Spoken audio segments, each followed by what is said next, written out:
Bonjour à tous, j'espère que vous allez très bien. Alors aujourd'hui, on va continuer les séries de vidéos avec ce qu'on appelle les supports et les résistances qu'on va cumuler avec les anciennes vidéos, c'est-à-dire les chandeliers japonais. Ça va permettre vraiment de savoir comment trader. Et là, après, je pourrai peut-être faire des séries. Bon, même parce que j'avais une fois fait une vidéo sur comment prendre des positions qui étaient en bas. Sur Binance, comment prendre des positions. Maintenant, cette vidéo vous permettra de tracer bien vos zones de support et vos zones de résistance. Alors, je vais définir les supports et les résistances. Le support, c'est un niveau où le prix a du mal à casser à la baisse. Donc, la résistance, c'est un niveau où le prix du marché a du mal à casser à la hausse. Donc, quand le marché arrive dans une zone de prix où il touche et revenir à la baisse et repartir dans cette même zone et sans pouvoir le casser à la hausse, on appelle cette zone-là la résistance. C'est comme le plafond.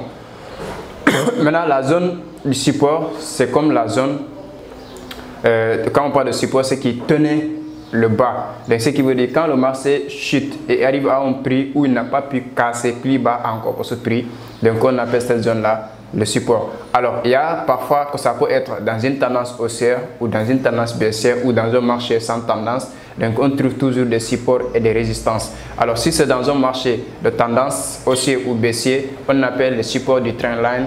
Donc, si c'est un marché sans tendance, donc on appelle le support tout court.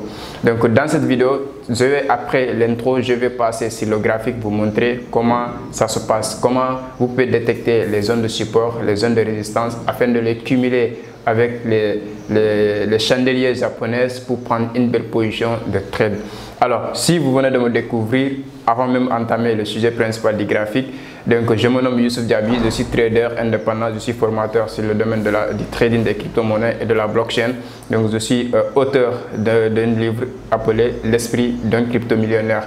Alors celui-là vous permettra non seulement de savoir c'est quoi la blockchain, c'est quoi les crypto-monnaies, quelle est la vision et la mission de la crypto-monnaie, comment la crypto-monnaie a été créée, quelle est la cause de la création des crypto-monnaies, afin maintenant de savoir comment investir sur la crypto-monnaie de façon efficace, comment détourner les risques, parce qu'il y a toujours des risques dans l'investissement, mais comment les contourner, parce qu'au moment où vous allez comprendre les risques, vous allez commencer maintenant à savoir les dévier. Alors, comment détecter les tendances, les périodes du marché pour pouvoir bien investir votre crypto-monnaie et votre argent, et comment analyser le graphique avec tous les indicateurs, les figures artistes, les chandeliers que j'ai développés dans le livre. Ça vous permettra vraiment non seulement de mieux investir, mais de spéculer sur les actifs numériques comme le Bitcoin et d'autres cryptos. Voilà, je ferme la parenthèse à ce niveau. Maintenant, après l'intro, on va entamer le sujet principal. Mais n'oubliez pas que cette scène, on parle de l'entrepreneuriat, on parle de business, mais on parle plus ou moins, on parle du trading et on parle de mindset et de la blockchain. Donc si toutes ces thématiques vraiment t'intéressent et que tu es passionné à découvrir encore plus, donc restez abonné, activez la cloche de notification pour ne pas manquer éventuelles vidéos qui vont suivre et des vidéos qui sont déjà mises sur la chaîne. Donc après l'intro, on va entamer le sujet principal.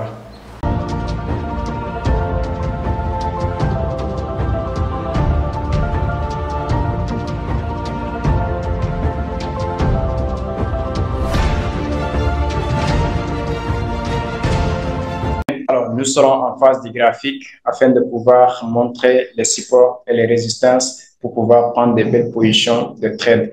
Alors, comme je l'avais dit, les séries vont continuer. Nous sommes en phase du graphique en ce moment. Je vais partager mon écran afin de voir comment détecter les zones de support, comment détecter les zones de résistance, comment les assimiler avec les chandeliers japonais qu'on a vu récemment avec les 3 vidéos précédentes. Alors là, je partage mon écran en ce moment. Alors, ici, je suis dans TradingView. Parce que dans TradingView, la plupart de moi, je fais mes analyses. Et comme je l'ai dit aussi, les time frames, différents time frames d'analyse afin de pouvoir aller prendre position sur Binance. Alors, nous sommes ici. Ça, c'est le graphique de Bitcoin qui est là, USDT. Donc, les données de Binance qui sont ici en TradingView. Vous allez voir. Donc, ici, nous avons les time frames, les intervalles de temps. Les intervalles de temps sont là. On a un mois, on a une semaine, on a une journée, on a 4 heures, on a 3 heures, on a 2 heures, 1 heure, 45 minutes, 30 minutes, 15 minutes, 5 minutes, jusqu'à une minute, donc 30 secondes jusqu'à 1 seconde. Alors ici, le timing consiste quoi? Donc si on est en timing de 4 heures, par exemple, en ce moment, on est en H4.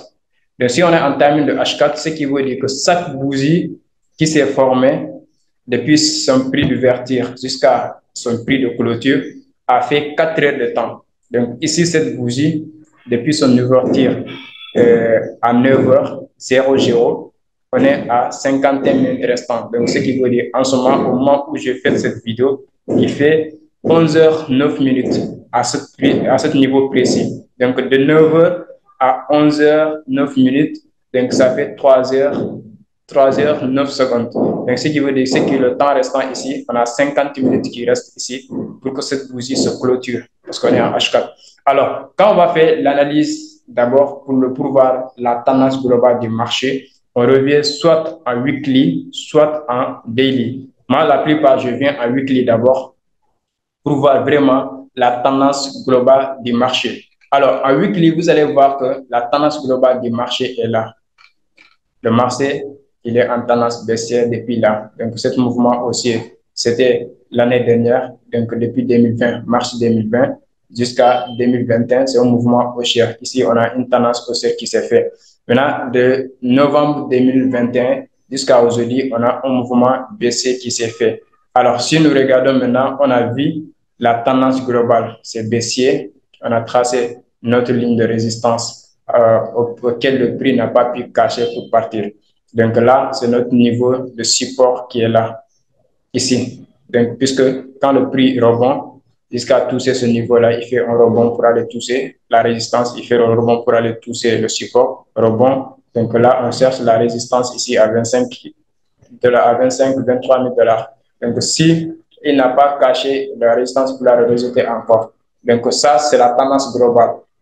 En tant que trader, j'ai vu maintenant que la tendance globale, il est baissière. Donc là, je viens maintenant en daily, 11 jours, pour voir chaque bougie qui va se former en une journée. Ici, on a vu chaque bougie qui se forme a fait une semaine pour se former. Mais dans les bougies de une semaine maintenant, nous avons des bougies journalières qui se font. Dans une semaine, on a 7 jours. Donc, ce qui veut dire que dans une bougie de une semaine, on a 7 bougies de une journée qui se forment dans cette bougie. Maintenant, dans les bougies de une journée, on a combien de bougies de 4 heures qui se forment, ainsi de suite, jusqu'à combien de bougies en une heure se forment dans les bougies de 24 heures. Mais ce qui va dire, il y a 24 bougies qui se forment en une heure dans les bougies journalières. Alors, nous, on va essayer de détailler encore le graphique parce qu'on a rétréci le graphique, on a vu que mais en tendance baissière. Donc là, maintenant, on revient en une journée pour voir le mouvement global du marché. On voit en une journée que le marché est en tendance baissière. Donc là, on a grandi le graphique. On voit que la tendance globale est en baissier. Donc on voit sommet, impulsion baissière, creux, impulsion, sommet, impulsion, creux. Donc range, ainsi de suite. Nous sommes dans cette zone-là depuis le mois de juin. Donc nous sommes en train de rebondir dans cette zone-là. Donc ici, comme je l'ai dit, un support et une résistance dans une tendance haussière ou baissière, on peut tracer. Alors dans une tendance baissière ici, nous avons la résistance qui est là, nous avons le support qui est là. Alors, la résistance ici, c'est que le prix a touché dans ce niveau-là plusieurs fois, n'a pas pu casser à la hausse. Donc, cette zone, ici, on a touché, on est revenu ici, on a touché le support, on a touché le support, on est parti toucher la résistance l'a rejeté encore dans la zone support, on a rejeté, ici, on est en train de chercher la résistance. Si la résistance l'a rejeté, on revient encore au niveau du support de 13 000 dollars comme ça. Donc, c'est possible. Alors, s'il a cassé aussi, bon, on parle dans un autre mouvement aussi. Donc, ça, c'est pouvoir maintenant voir les structures du marché. Vraiment, on voit maintenant les structures du marché, les structures les plus importantes. Et si nous nous limitons dans cette zone-là, vous allez voir qu'on peut tracer même des supports et des résistances dans cette zone. Alors, cette zone est considérée comme support résistant. Ici, on a vraiment un support très, très, très solide ici, qui n'a pas pu être caché depuis le mois de juin. Donc, depuis le mois de juin, le marché retape dans cette zone-là. Donc là, il vient il retape dans cette zone-là, il part. Donc, ici, on peut considérer aussi comme une résistance. Il y a deux niveaux de résistance qui est là. La première, c'est ce niveau. Le marché a touché deux ou trois fois comme ça. Ici, c'est un niveau de résistance. Et là aussi, on peut le considérer comme un niveau de résistance où le marché est venu taper une fois, deux fois, trois fois, quatre fois. Donc, c'est un niveau de résistance. Donc, vous voyez un peu de support et résistance. Plus grand support. Ici, on a un mouvement sans tendance. Le marché rebond. Maintenant, la tendance globale est là. Marché tendance. Donc, tendance globale. Support qui est là. Résistance. Donc, je peux même écrire le nom. Support.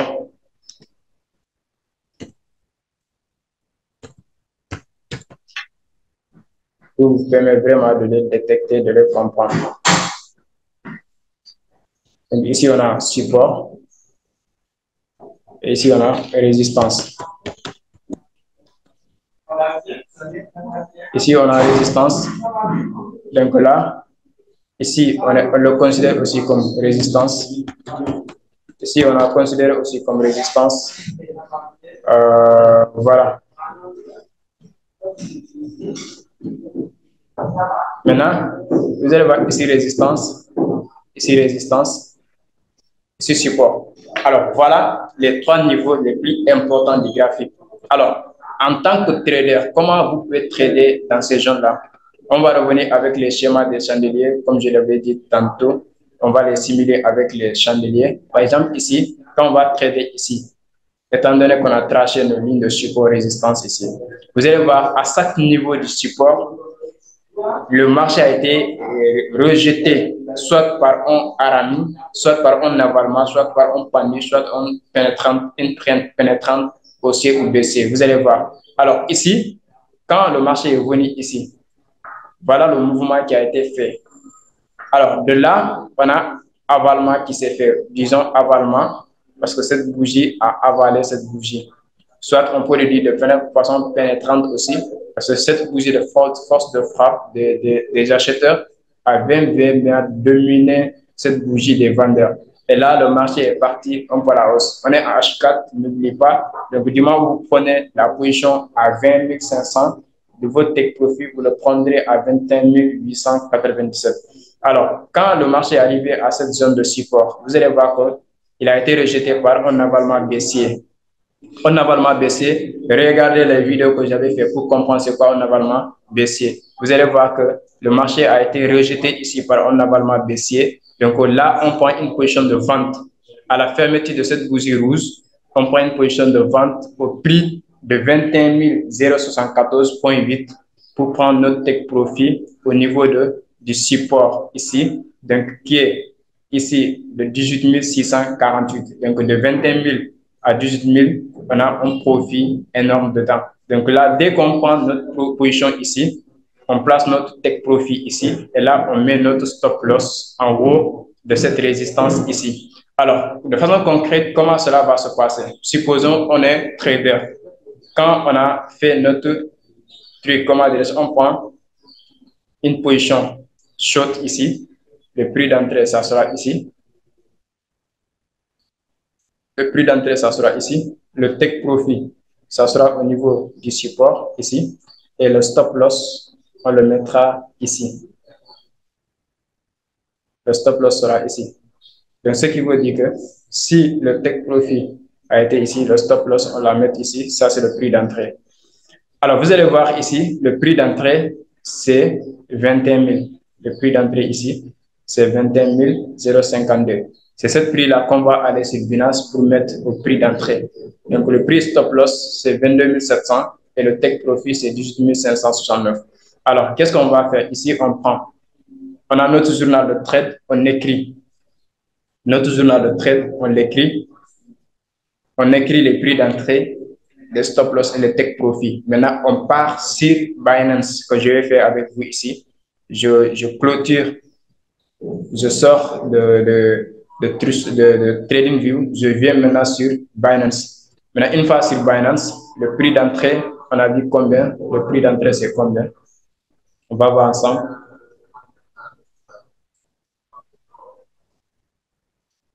Donc, quand on est sur Binance, on vient sur dérivé. Dérivé futur USDM, c'est là qu'on va prendre notre position. Et là, on entre sur Binance futur pour prendre notre position. Voilà. Dès qu'on a sur Binance futur pour prendre notre position maintenant, on va mettre le prix d'entrée, le stop loss et le take profit afin de prendre notre position.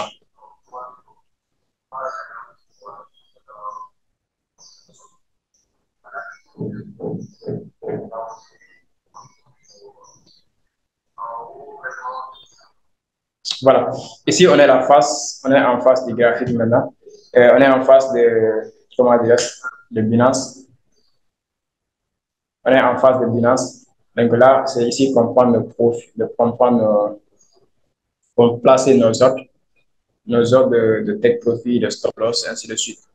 Alors, ici, on revient jeter un coup d'œil rapidement pour voir les prix d'entrée. Le prix d'entrée, c'est 21 052, 21 052. Le prix de stop loss, 22 727. Le prix de take profit, 18 568. On prend 21 052, 18 569, 22 727. Et là, on vient ici, rapidement, on met le take profit, 18 562, 0. Et là, on met 22 752. 22 752. Et là, ça, c'est le prix d'entrée qu'on va mettre. Il y a la connexion qui est là.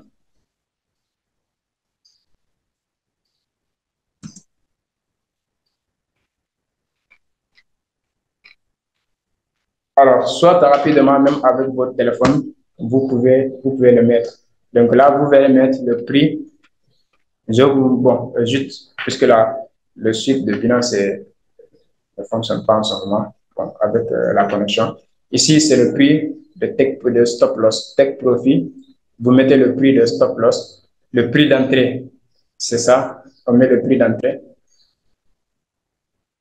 On met le prix d'entrée. Le prix d'entrée, c'est 21,05. Donc, c'est ce qu'on va mettre comme prix d'entrée. Et là, ce prix-là, on le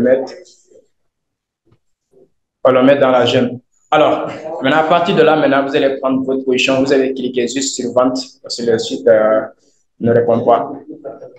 Alors, maintenant, à partir de là, maintenant, vous allez prendre votre position. Maintenant, moi, je vais venir à jour avec vous pour pouvoir vraiment comprendre les jeunes les plus importants. Alors, ici, on enlève le truc qui nous permet de mesurer le ratio risque. Alors, ici, étant la zone de résistance, ici, vous avez vu aussi, quand le marché a été tapé ici, il y a un avalement puissant baissière qui a avalé le marché à la baisse. Et ici, quand il a tapé le support, c'est un avalement haussier ici qui a vraiment fait rebondir le prix. Et là, on a un marteau qui est là, qui a fait rebondir, un marteau qui a fait rebondir le prix à la hausse. Vous allez comprendre ainsi juste que ça, c'est une question. Bon, comme dans la vidéo, le site ne répond pas, peut-être la connexion ou voilà. Mais si vous avez compris les supports résistants, il y a une vidéo que j'ai fait, comment prendre des positions. Cela vous permettra vraiment de mettre les prix d'entrée, stop loss, take profit pour prendre votre position. Alors, étant ici une zone de support, étant ici une zone de résistance, une zone de résistance, une zone de support, vous allez maintenant, la position à prendre, ne prenez jamais de position d'achat au niveau de la résistance. Ça ne se fait pas. Chaque position que vous allez prendre en achat doit être prise au niveau du support. Dès que le support rejette le marché, vous prenez votre position. Ici, on a un Arami haussier qui est là, Arami haussier. Au contact du support, vous prenez votre position à la fermeture de cette bougie, position d'achat. Votre take profit, vous le mesurez au niveau de cette zone, étant une résistance, parce que premier contact, deuxième contact, troisième contact, c'est devenu une résistance. Donc là, vous prenez votre position. Allez, prenez votre take profit ici. Alors, si vous avez pris position ici, on a étoile du matin, et on a étoile filante. Au contact du grand résistance, le marché a baissé à la hausse. Alors, si vous avez compris ainsi les supports résistance, ce n'est pas la peine que je entre dans les grands détails. Comprenez juste comment tracer les zones de support, les zones de résistance, afin de vraiment prendre des belles positions de trade en assimilant avec les figures, des marteaux, des pendus. Alors, j'espère que vous avez aimé la vidéo jusqu'à ce niveau parce que, à mon avis, après avoir regardé ou re-regardé encore cette vidéo, je vous conseille de le regarder encore plusieurs fois afin de maîtriser les zones les plus importantes dans le graphique parce que ça vous permettra non seulement de savoir les zones vraiment qui sont très importants pour prendre une belle position. Et là, si vous avez aimé vraiment la vidéo, si vous pouvez partager, ça me fera aussi plaisir, et liker aussi, et laissez votre avis sur commentaire, vos impressions, vos remarques, ainsi de suite. Parce que s'il y a des remarques aussi, faites-moi le savoir, c'est vous qui me suivez, donc vous allez voir les fights parfois à certains niveaux. Donc ça me fera plaisir de les reconnaître et de m'améliorer afin de vous servir encore plus. Donc si la vidéo t'a plu, n'oublie pas de partager au maximum de personnes, car ça pourra leur aider aussi comme ça t'a aidé. Merci et on se dit à très bientôt.